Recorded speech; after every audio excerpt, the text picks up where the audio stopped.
Hello and welcome to this video about cities and urbanization in early modern Europe. Although the word urbanization is in the title of this video, we should start with a nuance. The number of new early modern cities that emerged since the late Middle Ages is not that large. During the early modern period, it's more about the better organization and especially the growth of already existing cities. One example is London, which became the largest city with a population of around 1 million people. Of course, London is also the capital of the present-day UK, and this is also an early modern trend: capital cities.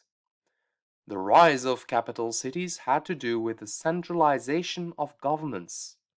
Kings wanted to locate their administrations in one center.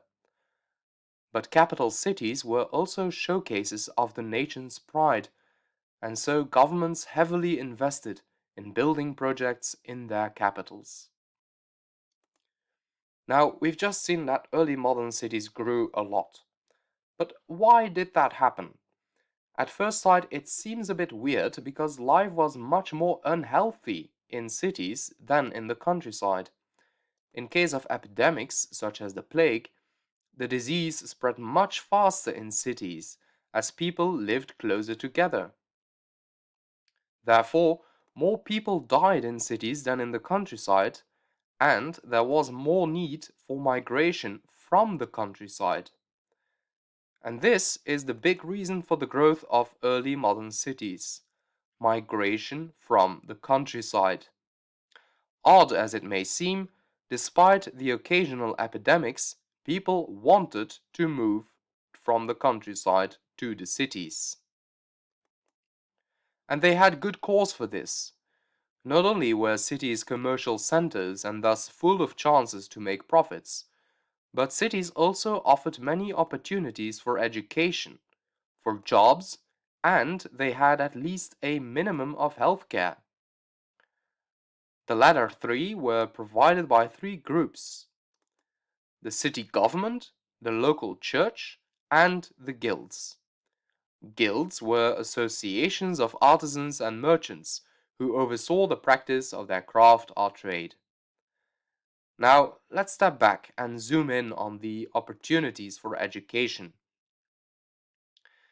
City governments played a role in organizing education, but mostly in Protestant areas, although governments also had a monitoring role in Catholic areas, where the dominant education provider was the local church, offering a wide range of options, from Sunday schools to universities.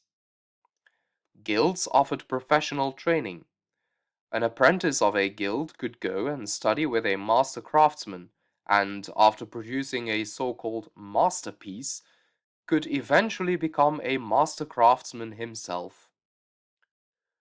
The three groups that we talked about also contributed to jobs opportunities. City governments and local churches employed civil servants and teachers.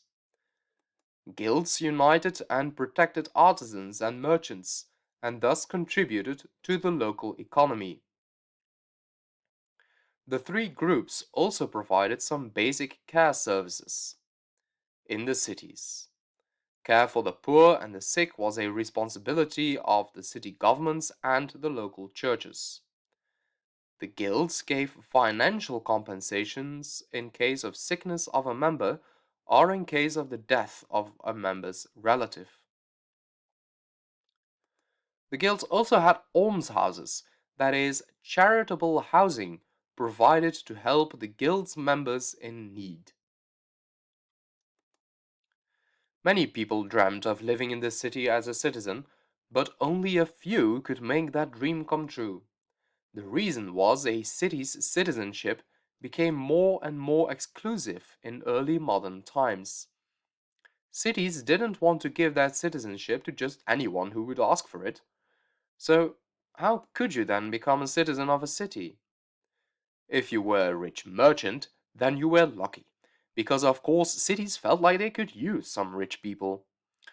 You could also become a citizen after just living in the city for a set amount of time, or, rather smart, by marrying a citizen. Another option was buying citizenship, but the price of citizenship was definitely too high for poor farmers. But why were people so desperate to become citizens of a city? Well, for a start, citizens had all sorts of legal benefits, and they didn't have to pay tolls. Moreover, citizens had access to care services, as well as to the guilds and functions in civil service. Something entirely different that should be noted: the city walls that had been so characteristic of the European Middle Ages remained, and new types of fortifications were added, following the changes in military strategy that started in the 16th century. Despite all these walls and defenses, cities were not isolated. In fact, there was lots of contact with the countryside. The countryside provided the resources needed by craftsmen and thus contributed to the growth of cities. Some urban companies even outsourced work to the countryside.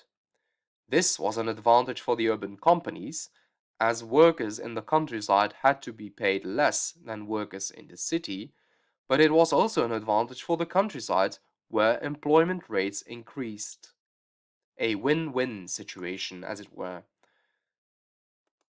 This mind map gives you an overview of what was just discussed. You can press pause to have a closer look at it. Thanks for watching.